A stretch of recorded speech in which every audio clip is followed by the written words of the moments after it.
নমস্কার বন্ধুরা, ফ্যামিলি কিচেনে আপনাদের সবাইকে স্বাগত। আজকে আমার মা রান্না করছে না, আজকে আমি আপনাদেরকে একটা রেসিপি দেখাবো। তো রেসিপিটা হলো Korean potato noodles. Korean potato noodles বানানোর জন্য লাগবে আলুটাকে আগে থেকে সেদ্ধ করে রাখা হয়েছে। এর সঙ্গে লাগবে ভিনিগার, সয়া সস, একটা রসুন, কর্নস্টার্চ বা কর্নফ্লোর, সাদা তেল, সর্ষে তেল লাগবে ফোড়ন দেওয়ার সময়, রেড চিলি পাউডার, আর লাগবে লবণ অল্প।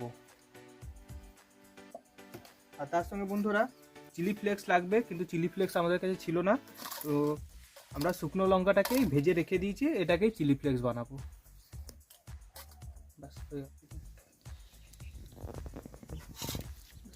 আলুটা আমার ম্যাশ করা হয়ে গেছে। এই আলুতে লাগবে এই বাটিতে হাফ বাটি পরিমাণ কর্নস্টার্চ,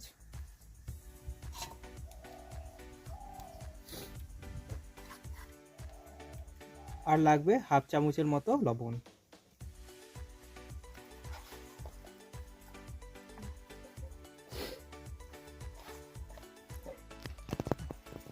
ডোটা আমার তৈরি হয়ে গিয়েছে, এরকম একটু শক্ত শক্ত ডো বানাবে।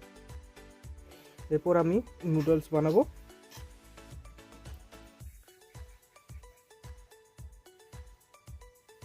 জল আমি চাপিয়ে রেখেছিলাম, তো জল আমার গরম হয়ে গেছে। ওর সামান্য পরিমাণে রিফাইন তেল দিয়ে দেবো ওর উপর।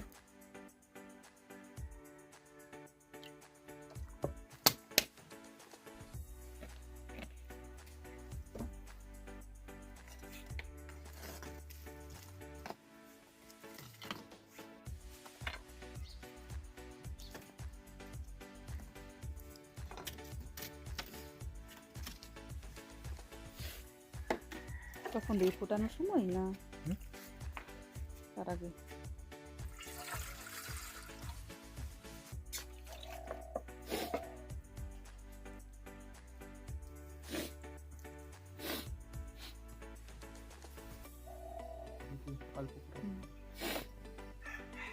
এখন আমি নুডলসগুলোকে একটা একটা করে জলে ছেড়ে দেবো।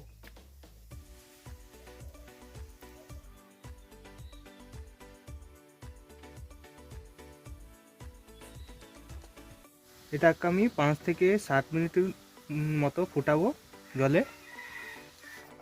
3 থেকে 5 মিনিট হয়ে গেছে। এখন আমি এটাকে ঠান্ডা জলে তুলে নেব।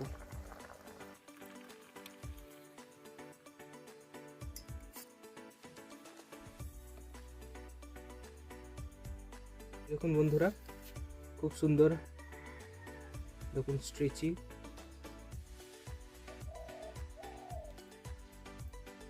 হয়ে গেছে। এখন আমি তুলে নেব।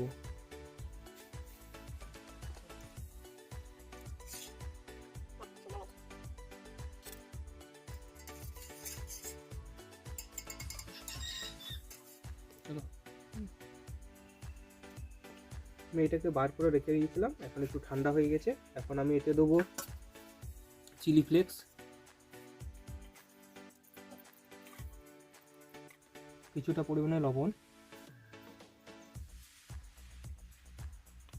গুঁড়ো লঙ্কা যাতে রঙটা আসে, কিছুটা পরিমাণে ভিনিগার,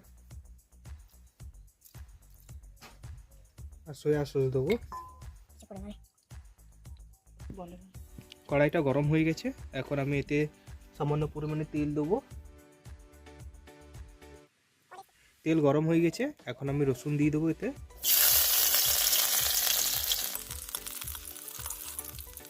রসুনটা হালকা লালচে হয়ে গেছে, এখন আমি নামিয়ে ডাইরেক্ট এখানে দিয়ে দেবো।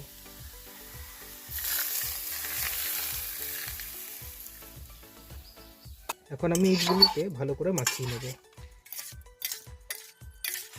আপনারা এখানে ধনে পাতা অথবা পেঁয়াজের কলিও দিতে পারেন, না দিলেও এরকম ভাবেও খুব সুন্দর লাগবে খেতে।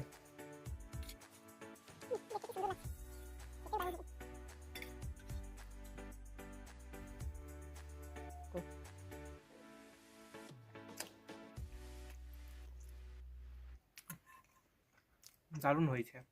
আপনারা একবার এরকম বানিয়ে দেখুন, খুব সুন্দর লাগবে।